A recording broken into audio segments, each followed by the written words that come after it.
Hey Pops, are you ready for today's episode? I'm ready. And we're going to look at a really important topic, mistakes. Have you ever made a mistake? Do you still make mistakes? You say, no, I used to make a lot of mistakes. Now I don't. Well, there's a lot about mistakes and looking at, some of my worst mistakes, things that, that's what it was. What's your attitude on mistakes now? I've made them, and how do I react to it? Do I still make them? Absolutely. Do I want to make them? You bet I want to make mistakes. I've also made quite a few mistakes in my life, and I don't know, I feel like it's something that society kind of like, not shuns, but I feel like it's backwards. Like when you're a kid and you're playing sports or you're in school, you're not supposed to fail. You're being taught not to make mistakes. I think the whole school system is, let's say outdated. It's programming us wrong. Yeah, I agree. It's programming us that mistakes are bad. You made a mistake. You made a mistake, and it's viewed as negative. Why? How did you learn to walk? I always go back to looking at little children. Sure. I mean, Mila, when she's doing something for the first time, think, yeah. Mila's his granddaughter, by the way. Yeah. So what happened? How does she learn? She watches. So why do you think then, because you're 100% right. Otherwise, if they got it right away, like, no, it's a buildup of time. Over time, they learn, okay, this works, this didn't work. So if it comes down to just how we are as humans, why have they decided like not to make, making mistakes is bad? I think it's the lazier way. In teaching, I know I've done tests. I've done a lot of tests, putting them together. It's so much easier to evaluate true or false than it is an essay. Okay. It's easier to do true or false than it's A, B, C, D, Sure. E. Okay. Part of it is schooling is set up to make it like who decides? Who decides how to structure it? Who decides what you have to learn? Yeah, there's sort of committees, there's agreed on curricula and so on. The child should learn to do these things. But it's far harder to, let's just say, you are interested in art. How do you evaluate art? Like 100%. My perspective is going to be different than yours. That's why art is subjective. Right. That is. Math, a little different, at least in the lower levels. When you get, if you get way up in the higher levels, you realize even math is, it's not yes or no. It's not. So. I don't know. From speaking from personal experience, like I know for a fact that I would not be where I am if I didn't fail early on in my life. There's no shot. And I always give, I'm sure I've told you before, I have like younger guys now because I'm getting up there in age. They'll ask me for like, I don't know, advice or whatever. But my analogy I always give is my puzzle piece analogy. I don't know if I've told you, but so if I fail at something, that's my puzzle piece. And I know that it doesn't go in that spot because I've already learned that. Whereas if I did something and I failed, but I didn't learn from it, and I'm constantly trying to plug that puzzle piece in the same spot, that's when you just like, you have to fail or make a mistake, but you have to learn from that mistake. So not only am I not plugging it in there because I know, I've moved on to the other thing. Whereas the first guy that hasn't necessarily learned from that mistake, he's still trying to plug it into that same spot. And I've like long gone and past him now. It also comes down to there's more than one way to do something. For sure. We think, no, it's this way.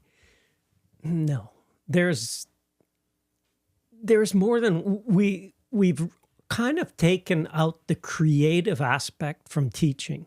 Like that's relegated often to, you're going to learn creativity or whatever. Well, in art class, you can kind of goof off and try things. And but it should be in everything.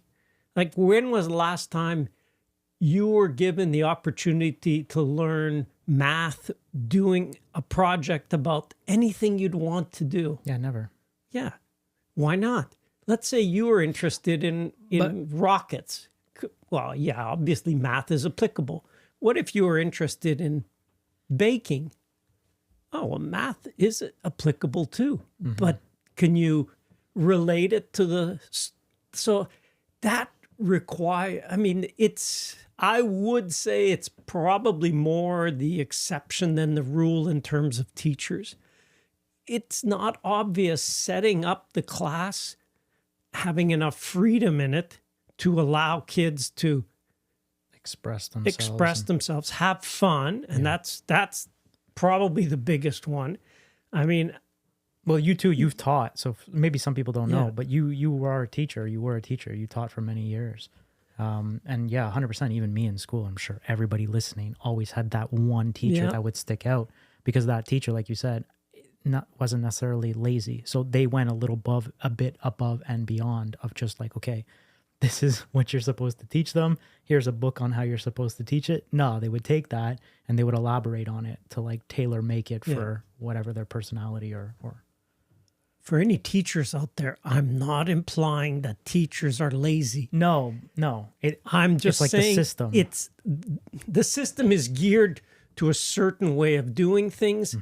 And even teachers will let's say they'll get chastised, ridiculed maybe by trying a more creative approach sometimes. It's the rare school that is set up that encourages you to For teach sure. based on the student's interest. That's the exception. Part of it is, well, yeah, but when you have 30 kids, 35 kids, 40 kids, I don't know, it's harder. It's nice if you have a group of 10 people or 15. It's more one-on-one time. It's more one-on-one. You have time to cater to the people. And let me just say, the education is really approaching a revolution point. There's going to be a huge outcry on the part of the whole educational system because of the internet. yeah, I and think so too. AI especially, where think so too. AI will be able to basically just do a few quick interview tests where it will get a sense of what's your character, what's your interest. We've spoken about this too, because if you think about it, with AI, it's definitely coming. I agree with you. Yeah. So like, let's say you're teaching, and like I said, everybody can relate. They all have that one teacher that sticks out. Right. So if they have a group of test pool, let's say, of people, and they can rate, let's say 10 different math teachers. But if it's constantly everybody prefers that one guy, well, then there you go. You slap that in AI, and AI is able to use that person, whether it's a female or male or at different ages, and the student can pick what they want, and it just generates. I think we're coming to a point that will be, I don't want to say, it's not superstars, it's not celebrities, but there will be a select number of teachers, and it won't be thousands. No. It will be perhaps a few dozen teachers who are consistently rated that they connect really well. They have a way of doing it. And look, Sure, maybe you get paid for your likeness. So whoever designs it, you basically get like royalties for using their image or the way that they talk and whatever. Yeah. But that's how I feel as well. Teaching is going to become. And really, who are we taking into consideration here? We really need to take into consideration the children or the students, For as sure. adults the same, and say, look, what's the goal here with teaching? The goal is for them to get what it is they're supposed to get. And enjoy it. But also, usually the two go together. Like if you're getting it, you're enjoying it. Yes, but if you're getting it. Yeah, well, that's what I mean. The goal is that, okay, you get it. I like this. If you like it, you'll pay attention. For sure. Well, even when we were doing the masterclass, that was a big thing. I was like, look, because I didn't like school. Growing up, I just didn't get it. Like, I have ADD, so I couldn't pay attention. And like I said, I do have a couple of teachers that I would look back and I'm like, okay, they actually took more time and I got it better with them.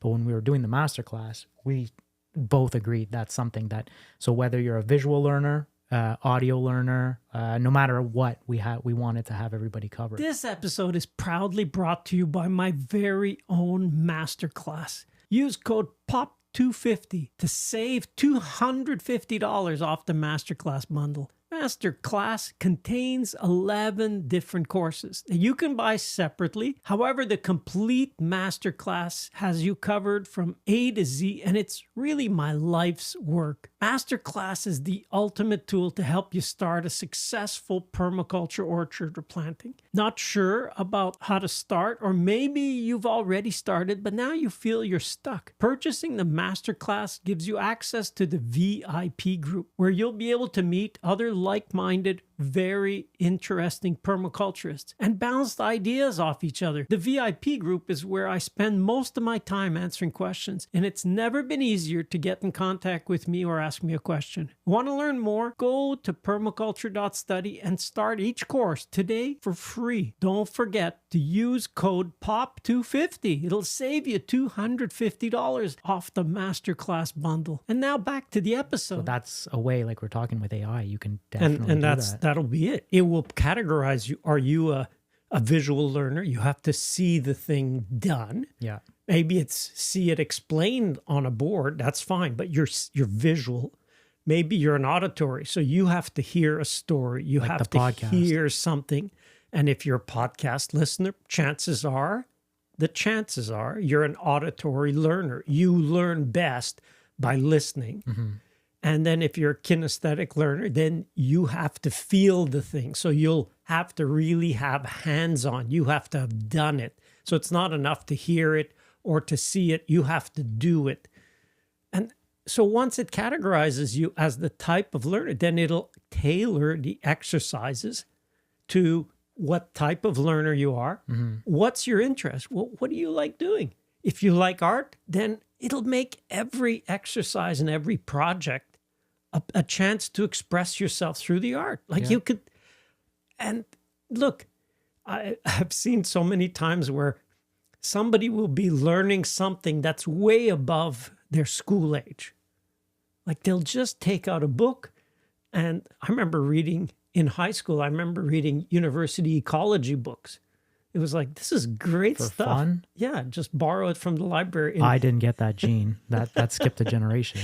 It was like this, I love this stuff and I just want to know about it. You know, reading a university textbook, it has to have, it can be a little dry, but it's like, yeah, but I just want to know this. So it's you just put the effort in because it's not an effort. It's something you're interested in. Well, I feel like it's already changing now because how many people go on YouTube and like how to, like it's crazy. If there was an exam just on all kinds of topics, people would be, you know, again, they could be in elementary and high school and doing things learning about it and then able to apply it. Oftentimes they're interested because they're doing, their project they're doing is something. Look at all the high school science projects, you know. A lot of times that's way past the level, even it's, well, easily university level, but higher than that, where people are amazed. It's like, where'd you learn all this? Yeah. Well, because to do that, you get a bottleneck. It's like, I can't figure this out because I don't know this math. Mm-hmm. So now you have a motivation to learn that math. And it's like, okay, it's got... And even me growing up, my age group, we didn't have, like the internet was starting. But nowadays, like, look, I taught myself how to edit. I started a whole company based off of that. Like you said, I had an itch and there's no textbooks, or maybe there is, but I didn't go to school for it. I would just like, okay, how to, and then I'd learn that and I would take what I learned from that and then keep stacking. But because I was interested, I would go out of my way to learn. Yeah. So at the end of the day, I don't know how far it is. I'm sure like with everything, all the new tech, there's going to be a pushback, but I feel like you're definitely right. It's only a matter of time. And it's like we're close. And there is sparks of it being done. Yeah, we see it already. But it will be widespread. So you're going to be out of a job. That's what that's really what the ideal is, that people have their favorite personality. or their favorite their go-to. And I'm sure if you think of it, there's probably a podcast. Well, I've already told you, I can already do this now. Like it's going to sound bad. I don't need you. Right. Like I could take your voice, your manner, and I've even showed him. Yeah. I can take his likeness and I could make videos right now without you even being there. And here's a better one. In the orchard. I can even put you in the orchard. Yeah. And now you can have me speak 20 languages. I could definitely do that. I mean, I won't do it, but I could now. And yes, right now we could. And that's very early on. Yep. But so it's just going to get crazier better. So just to give people, how long did you teach for? Like how long have you been teaching? I started my first, I was teaching when I was in grad school. So 1985, I started. That was the first one. Okay. I was teaching pretty well from then on. I was teaching, but then I taught university for 8 years. I taught CJEP, which is like junior college, for 1 year. I even taught in elementary school, just classes here and there. I taught pretty well every level. And I taught in the States. I taught in New Zealand. I taught in Canada. I taught in Europe. And you're still teaching and now. I'm still teaching. So basically the orchard has become your classroom. Yeah. Because and the subject that unites people around what I talk about. Yes. But so basically, like you still teach. So the orchard, you still make a living off the actual orchard. But now most of it is just your teaching from all these years of mistakes that you've made. So like we said in the beginning about making mistakes, you started making them. But the thing I will say, and I learned this from you, is he makes a mistake, but then he analyzes what goes wrong and he tweaks. And you're more patient than even I am, because some of your things is just like iteration after iteration after iteration. Pretty well. Oh, look at this. You know, these traps. This was the apple maggot fly traps. Those went through probably, that's not too bad, 8 or 9 versions. And for those of you that can't see it, it's literally a small yellow square of 4 plastic, inch by 4 inch about, with a red dot painted red on both sides. We've talked about it before, but it's to signify an apple. Yeah. Okay. And then he has like some kind of a wire that attaches from that to the tree. That took quite a few years of trying and tweaking and trying and tweaking. And, you know, each time the goal is, for me, it's simple.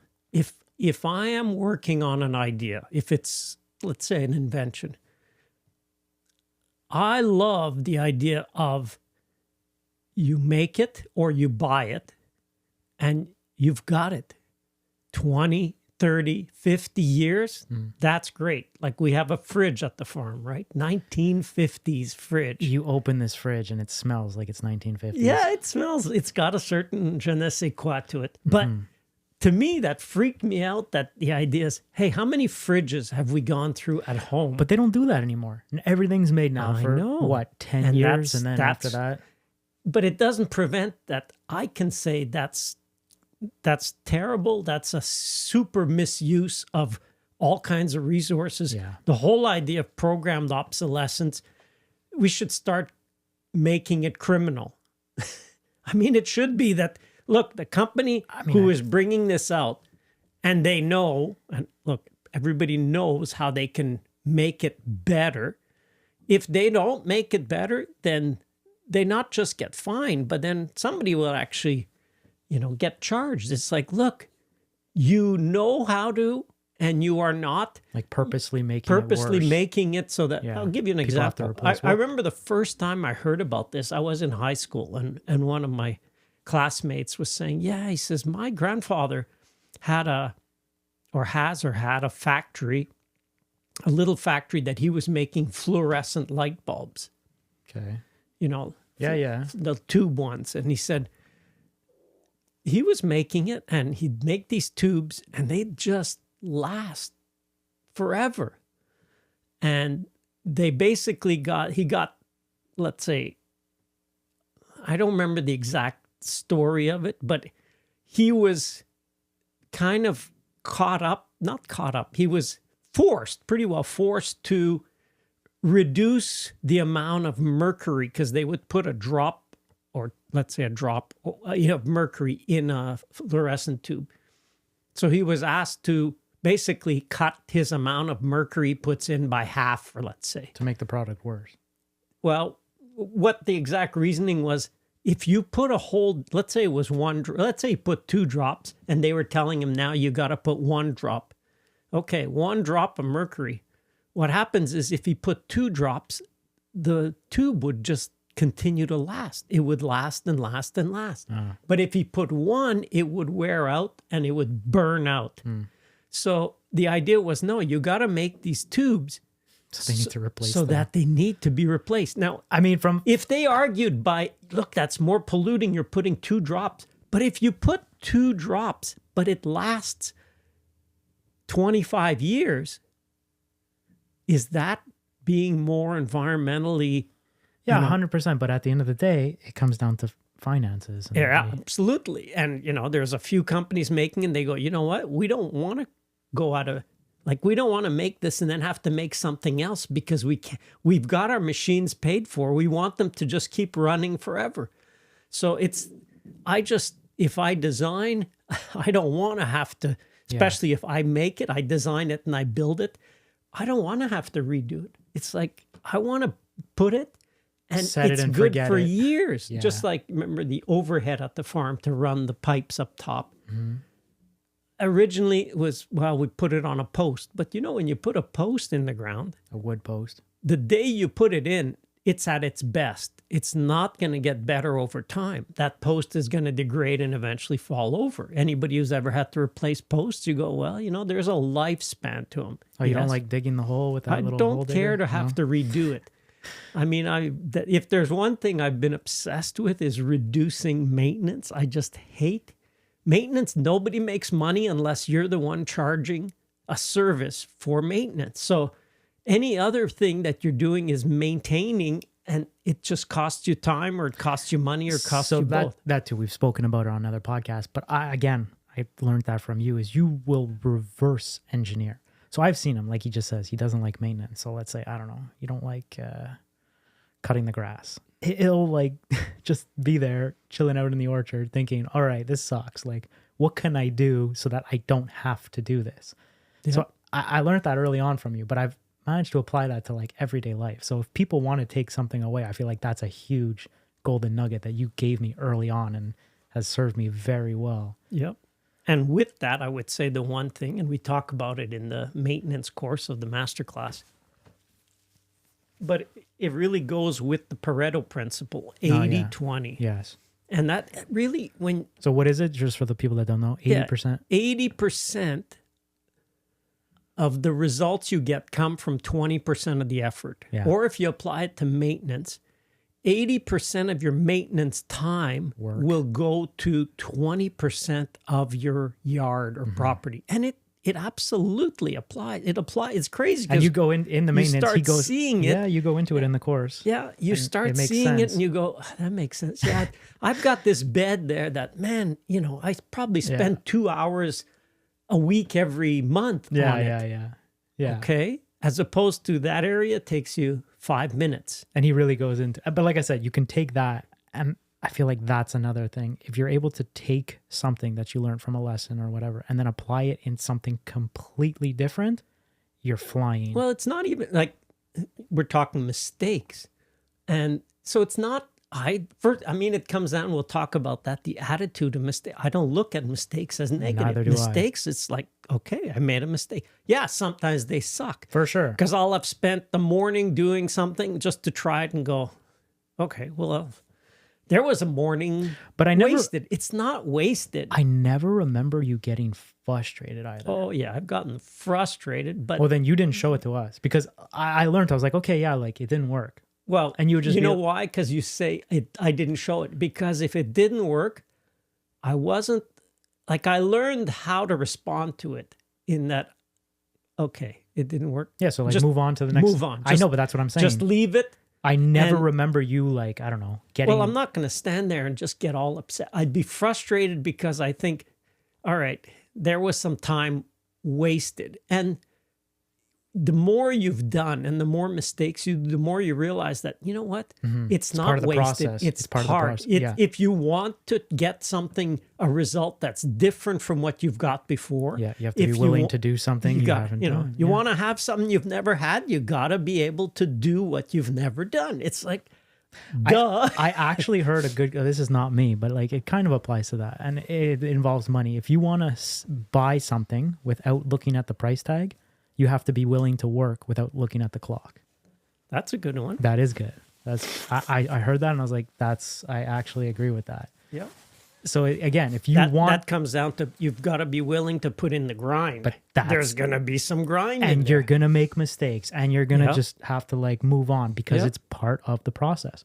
So let me ask you, because I'm sure a lot of people want to know, because you self-admittedly say it all the time. You've made a lot of mistakes in the orchard. What's one mistake or the mistake that if you actually sit there and think about it was like the biggest, like hands down, the thing that jumps out to you?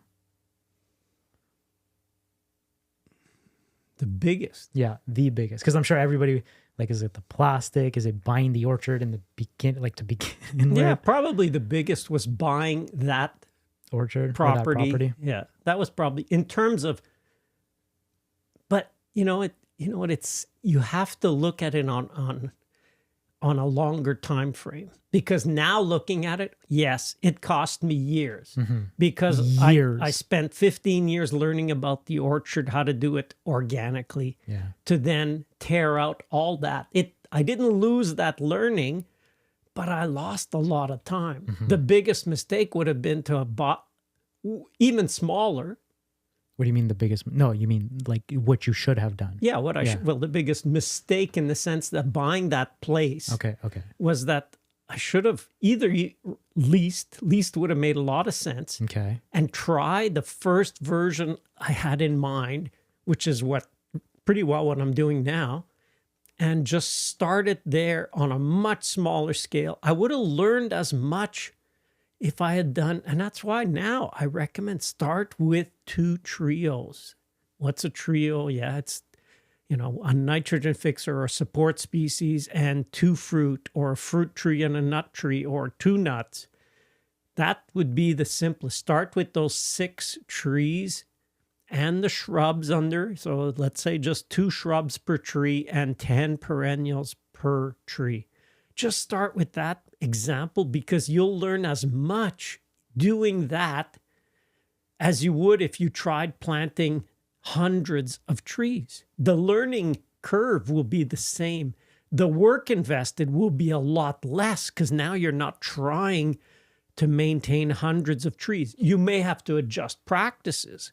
Like I say, look, if you're doing up to a couple hundred trees, just put mulch in. Like, you could mulch that amount of trees. It's not so hard that you can't be done. I mean, I mulched by hand an acre with wood chip mulch. That's a tractor trailer load. You can do it. It takes you, if you're not equipped with a tractor. Maintenance time. Yeah, maintenance time. Now, listen, I've spent so much time maintaining. That's why I've spent so much time thinking about it. That's why there's so much content in your thing. There's so much content, because I have spent the years, and look, I've tried this, I've tried that. They're not mistakes.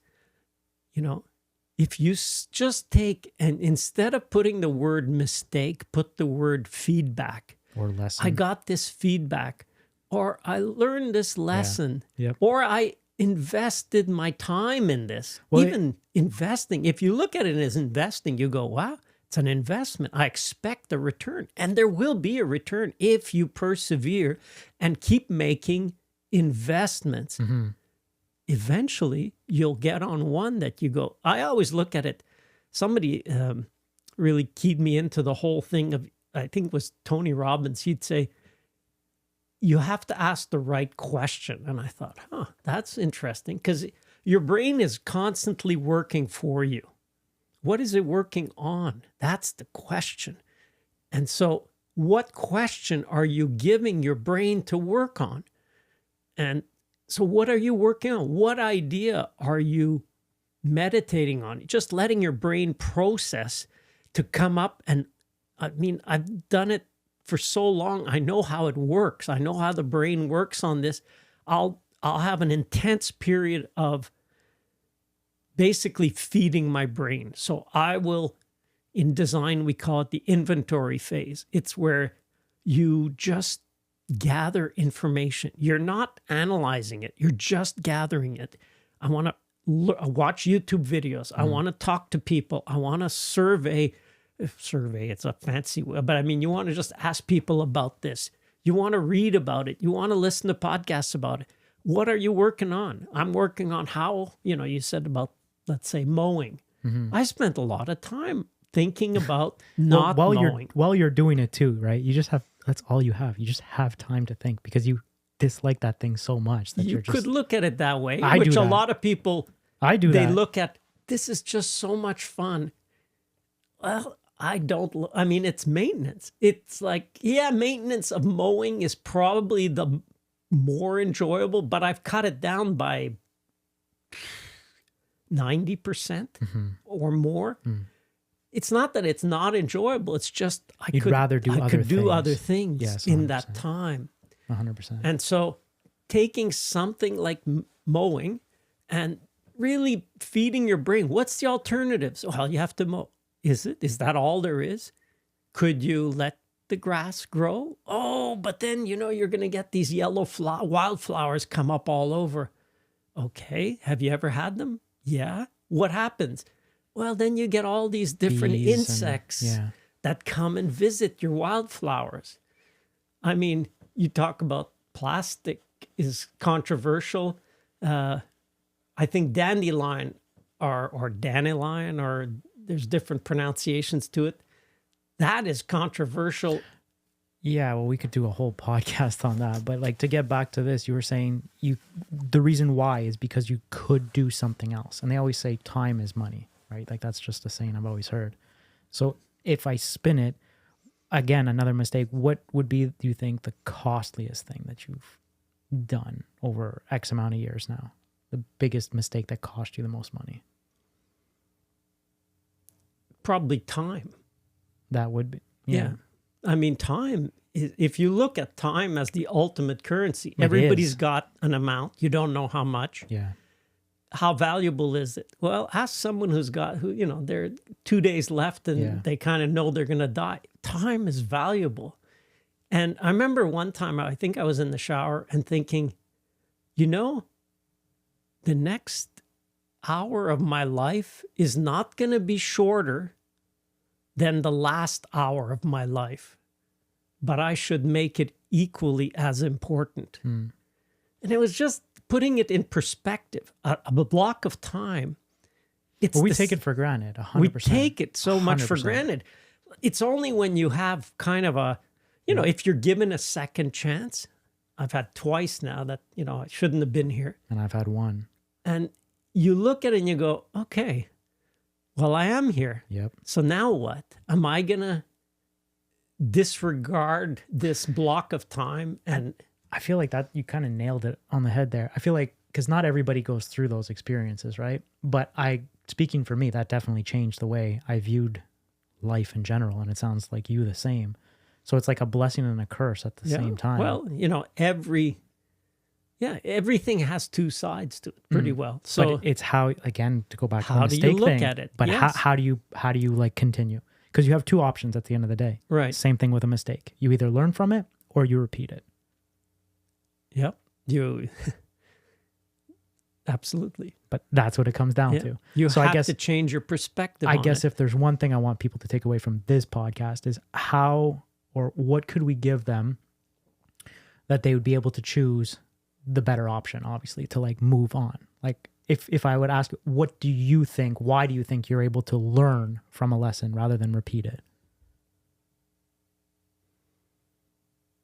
See, I even said lesson instead of mistake, but why? You know what I mean? Like I'm trying to again, reverse engineer it. And I guess for me, it's just how you raised us. We were always raised glass half full, not glass half empty. So it's like something happened. Can you fix it? If you can, fix it. And if you can't, move on kind of thing. Yeah, I guess, I mean, I knew from the time I was little that I was fortunate too, that growing up in the country, don't forget, this was, I remember when we got a telephone. So this was before, your cell phones. This was before television. There was 3 channels on TV. So it was like, yeah, if it's grown-up program, I don't care. It was Saturday mornings were cartoons. So there would be like 2 or 3 hours you'd watch TV and on. So all you had was time back then. It was different. And you know what? I think the whole system right now conspires against Creativity. stop and just think. Yeah. Like the whole system is geared to just stay busy. Busy for what? Because think of how much time, and I mean, I agree with a you. phone is an incredible blessing. Like it's Or a curse. Or a curse. but it's got both. Yes. And how do you view it? How do you take it? How do you use it? So it really comes down to, it's not mind over matter. It's, you have to take position. You have to take the, authority over, this will not rule me. The phone will not rule me. What does that mean? Well, say no. Learn to say no. So many times. But it's almost like we're dependent on it now. Like I'm speaking for myself. I want to say I could go a day without my cell phone, but I don't think I could. Everything is on that phone. My emails. Okay. But like the same, people email me. I got always a huge stream of emails. I like Napoleon's take where he would answer his correspondence once a month. Yeah, I can't do that. You see my text messages. I know. But the point is, we can batch it. We don't have to, like, one thing you do have control over on your phone is notifications. Do you get notified when you get an email? Do you get notified when you can shut all those notifications off. I'm selective. You could select when I pick up my phone at lunchtime. 100%. I will deal with it. I guess what I'm getting at is like most people, I'm not saying the people viewing the podcast or listening or whatever, but in general in society, I feel like everybody's go, go, go. Like people have a limited amount of, like you're saying, a limited amount of time. They work a 9 to 5. They might not necessarily love what they're doing and they look forward to the weekend. And then the weekend comes around and they'll just go and spend all the money that they made working that week. Well, and they'll go out and drink. And it's choices, choices. But the whole point I was getting to is we need to be able to, we need to take back think time. You have, not everybody likes to think because it's like, well, if I think most people get very comfortable. No, like they don't want to have think time because if something bothers you, if you stop and have quiet time to think, most people, if that's the case, it's because they're looking back. If you look back, you're possibly looking back at things that were negative, and then it's like, I don't want to think about it. Then you have to get something that is forward-looking and forward-thinking. Maybe it's because that's where I spend all of my time thinking about the future, that it's like, well, if it's past, it's past. Like, I'm not going to change anything. It happened, it happened. That's maybe where I got even the attitude of mistakes. Like, okay, it's done. I invested time in it and it didn't turn out. Then, there's things that I spent a year or two, not working constantly, but working on. Yeah. And then it's like, doesn't turn out. It didn't turn out. It's not wasted because. Do you have an example of that? Because I'm trying to think, like something that you would have put a bunch of time into. Well, okay. I worked on the idea of the tool book. Remember the tool book? We did that. We did one for us. Yeah, but I'm asking like, what's something that you like, the greenhouse barnhouse idea that you've had? Yeah, that's another one. It's like, spent a lot of time. I've walked around that building for a long, long time. I know you have, and we've spoken about it, and you still want to do it. And it's still something I want to do. And I've told them, like, financially, it doesn't make sense, but you're set on it. So, I'm sure you'll do it at some point. You know what? I'm so not enamored, but comfortable with that idea. I know how it will function. I have an understanding of how it will work, and I just want to see it through. It's partly, it's like the permaculture orchard. I mean, that was something that before it got planted, it was over 15 years. That it was something that was, working, brewing in the background, and do sketches and think about this and design that until finally, and Solomon had a good one. He said, desire realizes sweet to the soul. And it's like, yeah, your soul kind of has a need and a want. You want to see that realized. And the need is, it until that happens, it's like not totally at rest. So there's many, many projects that I've got. Which is good. I call that the why. And for me, that's worth more than money. Because the why is basically, I think you taught me that too. It's like to wake up every morning and have a reason to wake up. Why are you getting up? So for me, I've been very vocal about this. Like that's worth more to me than any amount of money. Because without that, I'm not making money. But if you give me a why and I have an actual reason to get up and go and work and do whatever that goal is, I'm happy. And mentally I'm good. Physically I'm good. And I mean, that's where it's like, is it self-motivation? No, like you don't need motivation when there is a why driving you. It's like, like you always say, well, you grind, you love to grind. I do, but I do it because I'll have like whatever the why is of that year or that month or whatever. See, we're a little different that way. You love the grind. I don't. But what I do love is stopping and thinking about shortcuts. Yes.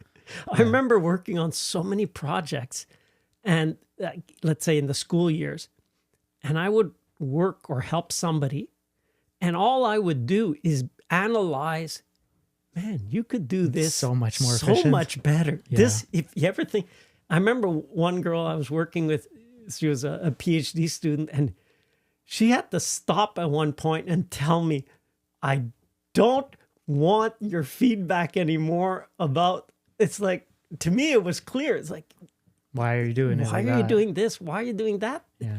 And I would guess it sounded like a little kid who says, why?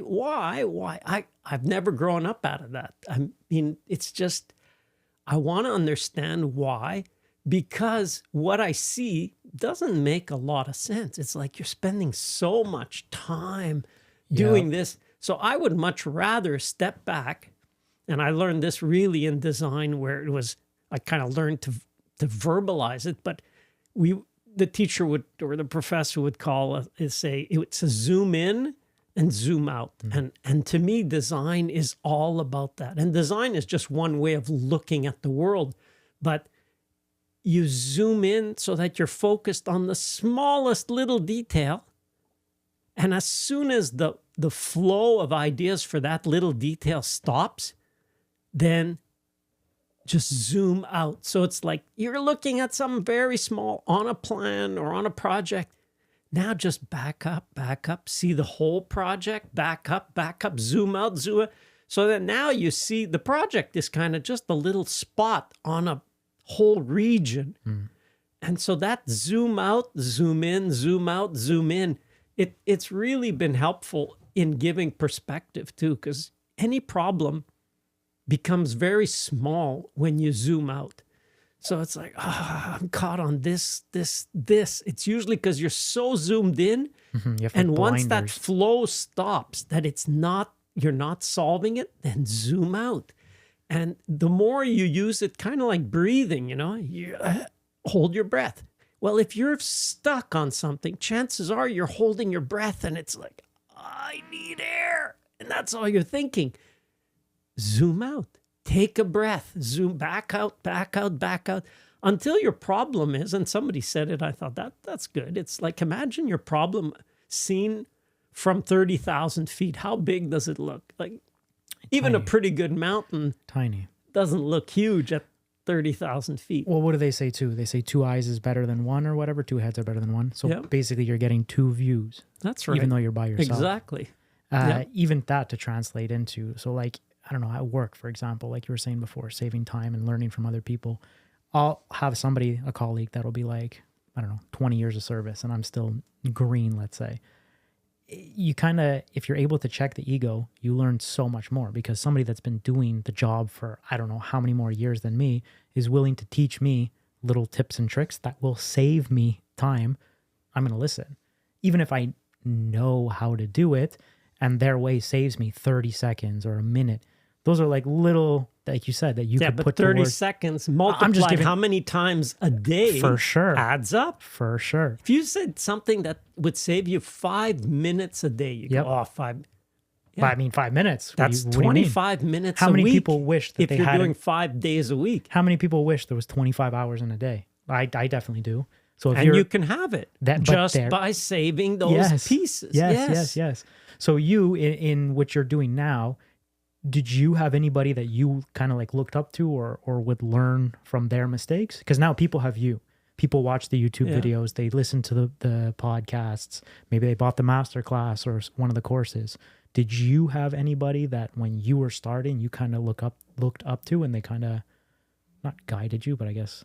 Well, got gained from, even though I'd never met them, or for sure. Bill Mollison in his big permaculture, that was a big influence in that aspect. And what's the book? Permaculture, a practical guide to a sustainable future, or something like that. The big permaculture handbook. This one really helped me, although this was written in 1947, The Soil and Health by Sir Albert Howard. And he has another one, An Agricultural Testament. You definitely reference that one a lot. I've used it so much. I never met the man, nothing. I've read a few of his books just to get context. Like, he was basically in the time of the British colonies or the colonial period. He was sent as the troubleshooter for a whole country when they were experiencing a problem in something of their agriculture. For example, okay, in the Caribbean, we're having this disease showing up in sugarcane and it's decimating the crop. Okay, so he would go and he would solve the problem and the sugarcane industry would come back to life. Or whatever. Really? Yeah. Oh, yeah. Oh, in India, they're having problems with their cotton. There's a disease showing up or an insect showing up. He'd go, he'd solve it. He'd put a system in place and boom. Oh, in Ceylon, they're having problems with their tea crop. He'd go, he'd solve. Okay, that's actually impressive. Because this is before the internet. This is when he had to sail. Like, you know, he had to sail there. This was like late 1800s up to about 20 or 30. So he was the go-to guy being sent to solve countrywide problems in a certain crop. Like, he was no slouch. He was no lightweight. And really it came down to, he kind of distilled in his books the approaches and what he learned how to solve these major problems. And he always, like, to me, the golden part of his book is where he says, insects, pests, and disease are not the problem. They should be regarded as our professors, sent free by Mother Nature to get our house in order. And he meant house in terms of the farming and how to... And so they're not the pest is not a problem. Yeah, well, you said insect is not the disease is not a problem. So many times. And that's why he dealt with all those different things. Could have been a fungal disease. It could have been a certain insect. And he looked at them, okay, you're not the problem. Why are you're you my here? Professor. Why are you showing up? What is the root problem? You see too often, and you see it in agriculture. Just put this product and it'll solve it doesn't solve your problem. It pushes away the symptom. Or maybe it solves that problem, but it'll create it doesn't even put away the problem. It just pushes it to next year because you never solved it this year. Okay. You're just pushing it out of sight.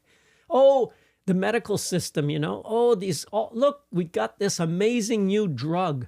What does the drug do? Does it make you free of your dis-ease? Because that's where disease came from. You're no longer at ease. It's a dis-ease. So this pill will get rid of, it doesn't solve your disease. It just alleviates it. It puts it off. It doesn't show up as a symptom. So we're obsessed in this society with just as long as you don't see the problem. Yeah, kick it just down the road. kick it away. Just look at the country's debts. Yeah. Like if you think, I remember when I looked up the national debt in Canada and thought, how much is it per person? And I thought, wouldn't it be good if, I think the time I looked at it was in the 80s, and it was like $10,000 per person of national debt. Okay.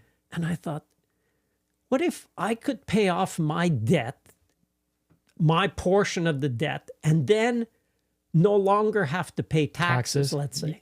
I was just thinking of, wouldn't it be a motivator to say, hey. Well, it'd be good for you, but it wouldn't be good for the government.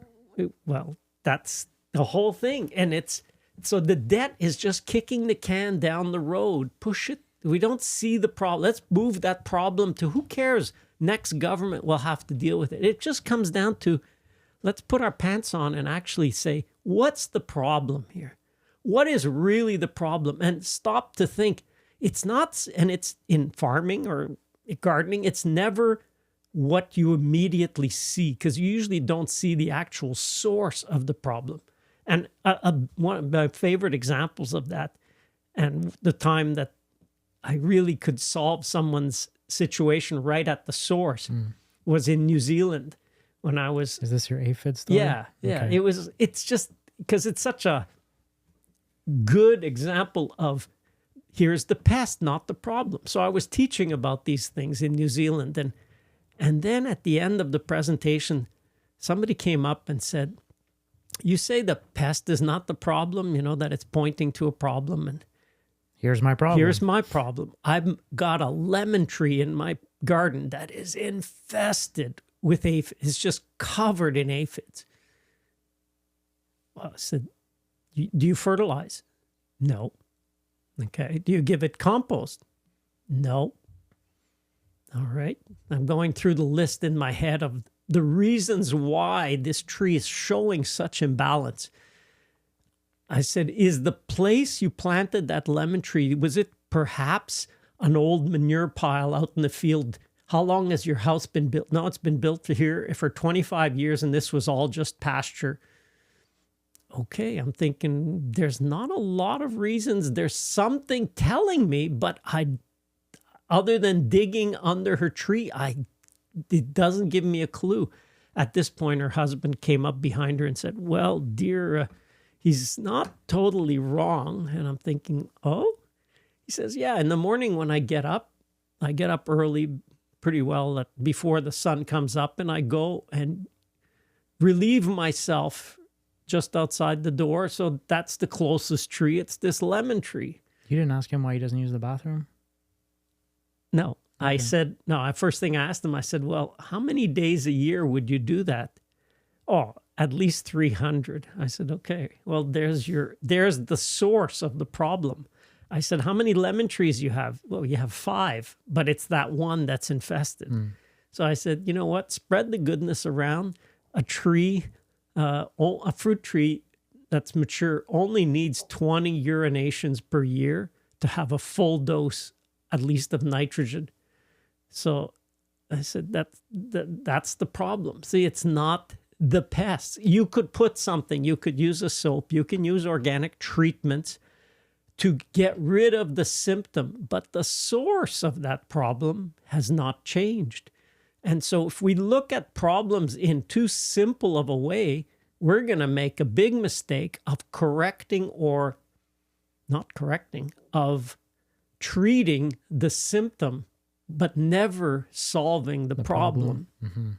So it really, these guys were Sir Albert Howard especially, it took me 5 years to digest that thinking. Like it doesn't, most people are probably quicker than I am. It was like, it's one thing to know something. You could have read something, or I could have said something, you heard it, and you went, yeah, I heard that. To apply it. And it's not even applying it, because applying is only another level up. So you hear it, then you apply it or you try it. But it's only when you've seen the outcome, the results. It's come full circle. You've applied the knowledge that you heard or you learned. You try it out, you get a result. And even more, especially with like fruit trees, is not just a one-time thing, because it could be the year was on your side. And even if you didn't do it, you would have had the same result.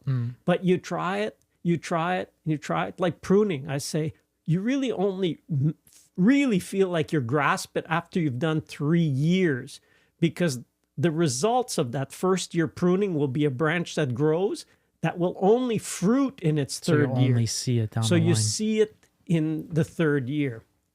So come, just give it some time, think about it, but always be ready to ask why. Why is this happening? Why? And that's where I was alluded earlier on, give your brain a good question, something to think about. Why? And then what I found happens is you kind of have an empty coat hook. I learned this when I learned mnemonics, how to remember names. And it was, you've got to have some pegs to hang something on. So, for example, if you're trying to learn someone's name, you use tricks to be able to hang the person's name on the hook. So it's the same way. If you've got a question you're trying to answer and you ask yourself that question, then your brain is basically searching for solutions. And it could be at any time. And that's the other thing, is always be ready to capture those insights, because they are really like vapors. I was walking the dog this morning and I thought, oh my goodness, I have a great idea for a YouTube video. And I started to work on it and flesh it out. We'll see if it's a great idea, but okay, yes. Yeah, anyway, I'm not going to tell you right now. He writes it down. down. You capture it, write it down. Just need a few words, or could be just click a record. And that's why it's like cell phones nowadays. Yeah, we've spoken about it. Smartphones Now are it's incredibly a game powerful changer. tools. So always be ready to capture. It could be maybe you need to draw a picture, then draw a picture. Just whatever works for you. capture whatever works for you, whatever is your way of capturing, because it's basically what you've been pondering, what you've been thinking. You go, I don't recognize that as the answer.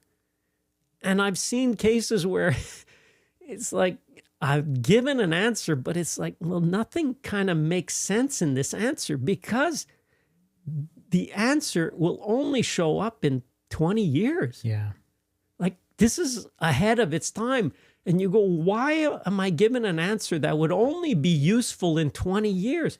Because it will take you 20 years for you to be ready to be able to apply that, or to put it into practice, or to use it.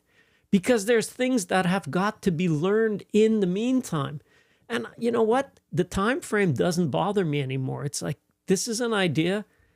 And a lot of times I'd get an idea, I get so excited by it, and I figure, okay, let's try it. Well, But you still do that. I still do it. But a lot of times I know that it's not the time. Like, this is so far ahead that it just...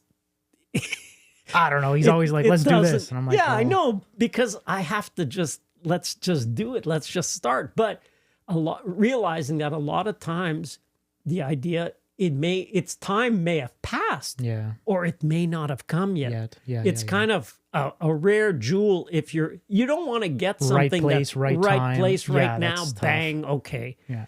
I mean, it happens, but it's, yeah. I agree. Yeah, and one thing I realized too is you're never the only one. We'll have to do one podcast on ideas. I know what you're gonna say. Yes, if you have a problem, there's no way it's only you. Yeah, it's never just you. You're not the only one given the solution, because if that problem is worth solving, Yes. and it relies on just you, it won't get solved. No. You need to give it to many, and how many is many, I don't know. The universe knows how many is many, but it'll take the right combination of the character, the perseverance, the ability, the background, the skill to bring it to fruition. So it's seeded among many people, just like, you take a dandelion, and when it's ready, it's this white ball, and then the wind hits, and there's 180 seeds that take off. And some are going to land caught in a brick. Some are going to land, on a puddle of water. And you know what? They don't germinate on the shore of a pond or a river, or some of them are. So that's how it is. The idea is seeded to many. And then the one or two that find the right spot, there's a bare patch, and you know what? It's got enough sun, and this is the right conditions are good. The conditions, and bang, it can get it. Oh no, but multiply the number of these flowers times, let's say, 200 seeds. There's millions and hundreds of millions of seeds produced each year. And I remember reading the first time I saw a statistic about, I think it was Joel Salatin put it in one of his books, that there was a study looking at how many seeds fall. Because you think, well, if I till this area, is there going to be anything come up? Yeah, there's the seed bank already. But even in any one year, if you put a 1 meter by 1 meter plot down and you start counting, on average, there's 150 seeds land in that Small 1 square patch. meter every year. 150 seeds. I mean, I feel like nature's figured it out at this point. It's figured it out. If you let nature, that's why I always say, just let nature. It knows what it's doing. The one thing I do want to ask before we finish is, again, with the whole mistake thing, a lot of times, myself included, something will not go according to plan. The one thing that pops out in my mind is definitely your nursery experience. I guess, how would you say, or what advice could you give to, like, when things are getting bad over and over again, what did you do, or what did you tap into to keep going? Like, why would you even keep going at that point? Well, that one helped. That was a... But you know what I mean? Like, that's so, Yeah. I don't know if that was the first time you encountered that, or if you can elaborate it wasn't on it. the first, but that one helped I because it was probably the biggest investment of time. Yeah, Like we and did I was the old nursery. enough, so I remember that. Yeah, And- we did a nursery. We planted the rootstock in the spring, Yeah. and we grew the rootstock to bud graft in August. It looked awesome we had from too. we had from the spring to August, and then we bud grafted, and then the grafts get going. So now we're already in the second year. So they get going the next spring. They grew 1 year. They grew a second year. Now the trees in the fall of the second year were ready to transplant. And during the winter, we had a lot of snow that year. And some voles moved into the nursery and just ate every piece of bark on everything. It was like 99%. when the snow done. went down and we started to see, because the tops of the trees looked good. Nothing seemed like a problem. Whatever was above the snow, the voles would not, but the voles work at about 6 inches or 15 centimeters from the surface of the snow. They like to stay just under so the owls can't get them.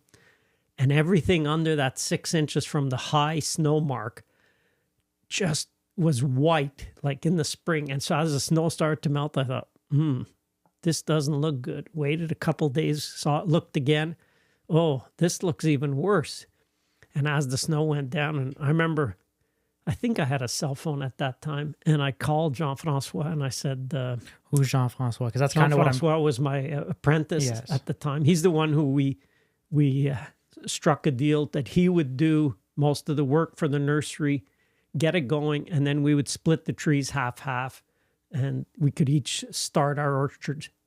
And I remember calling him and saying, this doesn't look good.